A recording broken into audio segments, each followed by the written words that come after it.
नमस्कार शेतकरी मित्रांनो, राज्यामध्ये जे काही अतिवृष्टीमध्ये शेतकऱ्यांचं नुकसान झालं होतं त्यामध्ये जुलै 2025 ते ऑगस्ट 2025 या 2 महिन्यामध्ये 6 जिल्ह्यामध्ये नुकसान झालं होतं। या 6 जिल्ह्यांना नुकसान भरपाई मंजूर झाली। आता काही असू शेतकरी मित्रांनो, नुकसान भरपाई मंजुरीचे शासन निर्णय आलेत, मदत आज ना उद्या येणारच आहे। मात्र यामध्ये तुमचा जिल्हा आहे का नाही हे बघून घ्या आणि नसेल तर नक्कीच कमेंट करा।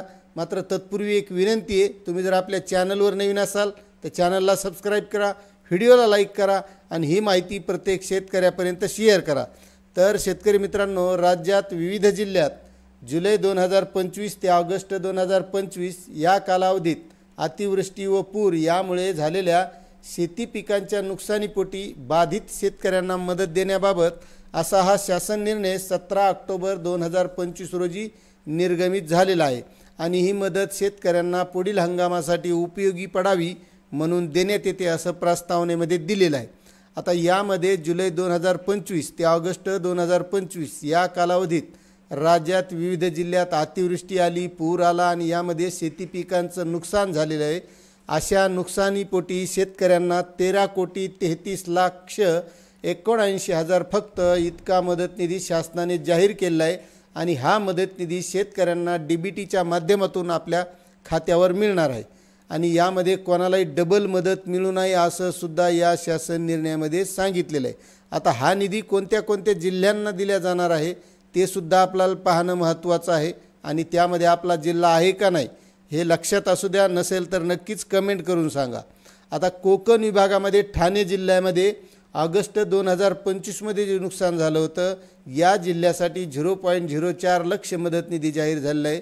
त्यानंतर रायगड जिल्ह्यामध्ये जे ऑगस्टमध्ये नुकसान झालं होतं यासाठी 7.27 लक्ष मदत निधी जाहीर झालेला आहे।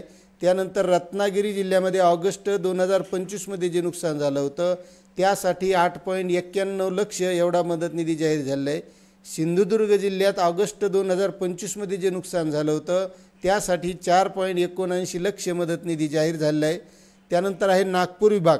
नागपूर विभागातील गोंदिया जिल्ह्यामध्ये ऑगस्ट 2025 मध्ये जे नुकसान झालं होतं यासाठी 0.04 लक्ष एवढा मदत निधी जाहीर झालेला आहे। त्यानंतर आहे चंद्रपूर जिल्हा। ऑगस्ट 2025 मध्ये जे नुकसान झालं होतं त्या नुकसानीपोटी 1193.97 लक्ष एवढा मदत निधी जाहीर झालेला आहे। त्यानंतर आहे छत्रपती संभाजीनगर जिल्हा। संभाजीनगर जिल्ह्यामध्ये जुलै 2025 आणि ऑगस्ट 2025 असं 2 महिन्यामध्ये नुकसान झालं होतं। त्यामध्ये जुलै महिन्यासाठी मदत निधी आलेला आहे 12.33 लक्ष आणि ऑगस्ट महिन्यासाठी आलेला आहे 106.44 लक्ष। असा एकूण या 6 जिल्ह्यांसाठी 13,33,79,000 फक्त एवढा मदत निधी आलेला आहे। आता शेतकरी मित्रांनो, यामध्ये तुमच्या जिल्ह्याला मदत जाहीर झालेली आहे का नाही किंवा या अगोदरचे शासन निर्णय जर तुम्ही बघितले नसतील तर आपल्या या चॅनलवर सर्व आत्तापर्यंत जी काही मदत मिळालेली आहे त्याबाबतचे व्हिडिओ टाकलेले आहेत, ते बघून घ्या। नाहीतर आपण एक लाईव्हमध्ये स्पेशल सर्व राज्यातील माहिती, कोणत्या जिल्ह्यांना कोणत्या महिन्यासाठी किती निधी आलेला आहे सविस्तर आणणार आहोत। त्यासाठी आपल्या चॅनलला सबस्क्राईब करून ठेवा आणि इतरही शेतकऱ्यांना शेअर करा। धन्यवाद।